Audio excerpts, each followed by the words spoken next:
Bonsoir et bienvenue sur le grain de sommeil.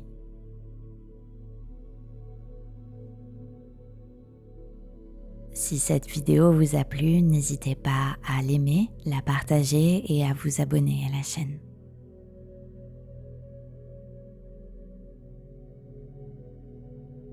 L'histoire de Peter Pan. Chapitre 9. L'oiseau imaginaire.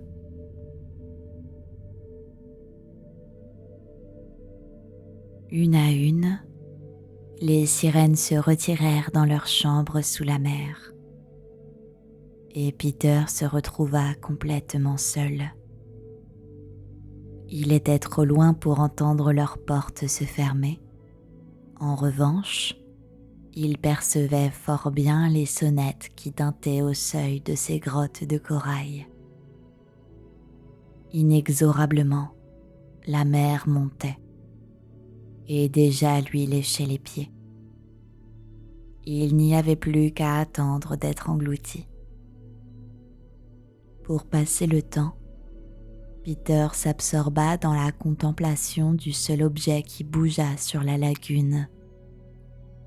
Il crut d'abord que c'était une feuille de papier flottant sur les vagues, peut-être même un morceau de cerf-volant, et se demanda oisivement combien il lui faudrait de temps pour échouer au rivage. Puis il fut frappé par un fait bizarre. La chose en papier semblait poursuivre un but bien défini à travers la lagune, car elle luttait contre les vagues, souvent même avec succès. Chaque fois qu'elle remportait la victoire, Peter, toujours partisan du plus faible, applaudissait très fort ce vaillant morceau de papier, lequel n'était autre que l'oiseau imaginaire, assis sur son nid et s'efforçant opiniâtrement de rejoindre Peter. En ramant de l'aile, comme il avait appris à le faire depuis que le nid était tombé à l'eau, il était en partie capable de diriger son étrange embarcation. Mais au moment où Peter le reconnut, il lui parut épuisé. Il venait là dans le but de sauver le garçon et lui offrir son nid où pourtant se trouvaient encore les œufs. En vérité, je trouve cette mère oiseau étonnante, car si Peter l'avait naguère traitée généreusement, depuis il ne s'était pas privé de la tourmenter. Mais sans doute, comme Madame Darling et toutes les autres, elle s'attendrissait sur lui à cause de ses premières dents. De loin, elle lui cria bien fort ce qu'elle avait l'intention de faire, et Peter s'époumonna à lui demander ce qu'elle faisait là. De toute évidence, ni l'un ni l'autre ne se comprenaient. Dans certains contes pleins d'extravagance, les gens parlent couramment le langage des oiseaux. Comme j'aimerais me trouver en ce moment dans ce genre d'histoire et prétendre que Peter conversa fort intelligemment avec l'oiseau imaginaire. Mais je dois respecter la vérité et m'en tenir aux faits.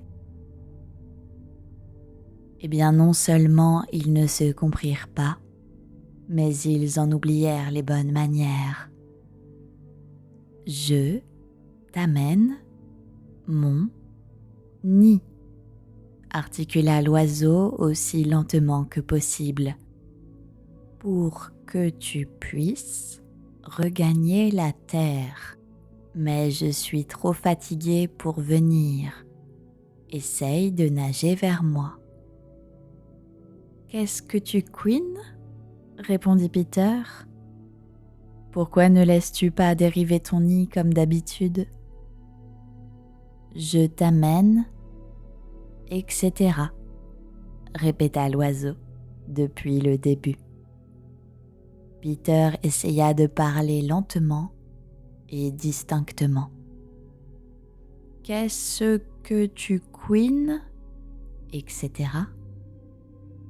L'oiseau commença à s'impatienter. Les oiseaux sont très soupolés. Pourquoi ne fais-tu pas ce que je te dis, hibou à tête de linotte? Devinant que la mère oiseau lui lançait des injures, Peter rétorqua à tout hasard « Toi-même ». Et curieusement, les deux se renvoyèrent la même réplique. « Boucle-la, boucle-la ». Néanmoins, l'oiseau était toujours résolu à sauver le garçon, et dans un dernier effort, il poussa son nid contre le rocher, puis s'envola pour mieux lui faire comprendre son dessein. Peter comprit enfin, saisit le nid et agita la main pour remercier la mère oiseau qui planait au-dessus de lui. En fait, ce n'étaient pas les remerciements qui l'intéressaient, ni de voir comment Peter s'y prendrait pour entrer là-dedans. Non, si elle s'attardait là-haut, c'était afin de connaître le sort qu'il allait réserver à ses œufs. C'étaient 2 gros œufs blancs. Peter les prit dans ses mains et réfléchit. La mère se cacha la tête entre les ailes pour ne pas assister au désastre. Mais elle ne put s'empêcher de jeter un petit coup d'œil. J'ai dû oublier de vous dire qu'un piquet se dressait sur le rocher, planté là jadis par des boucaniers pour repérer l'emplacement d'un trésor enterré. Les enfants avaient découvert le scintillant magot et, lorsqu'ils étaient en veine d'expièglerie, ils jetaient des pièces d'or, de diamants, de perles et de pièces de 8 aux mouettes qui plongeaient dessus, croyant que c'était de la nourriture, puis repartaient furieuses de s'être laissées duper. Le piquet était toujours là et Starkey y avait oublié tout à l'heure son chapeau, un profond couvre-chef en toile goudronnée imperméable à large bord. Peter mit les œufs dans le chapeau qu'il déposa sur l'eau. Il flottait à merveille. L'oiseau imaginaire cria à Peter son admiration pour cette ingénieuse trouvaille. Mais Peter s'était déjà félicité. Il s'installa dans le nid et y planta le piquet, auquel il attacha sa chemise en guise de voile. Au même moment, la mère oiseau descendit sur le chapeau et se remit à couver ses œufs. Les flots les emportèrent chacun de leur côté, tandis qu'ils se souhaitaient bon voyage. Lorsque Peter aborda au rivage, il choisit pour échouer son embarcation un endroit où l'oiseau la retrouverait facilement. Mais le chapeau connut un tel succès que la mère oiseau renonça à son nid. Et souvent, Starkey venait sur le bord de la lagune et contemplait avec amertume la mère oiseau assise sur son chapeau. Comme nous ne la verrons plus, il est intéressant de signaler qu'actuellement, tous les oiseaux de l'île construisent leur nid en forme de chapeau, avec un large rebord où les petits viennent prendre le frais. Grandes furent les réjouissances lorsque Peter arriva à la maison souterraine, presque en même temps que Wendy, que le cerf-volant avait promené de ci de là.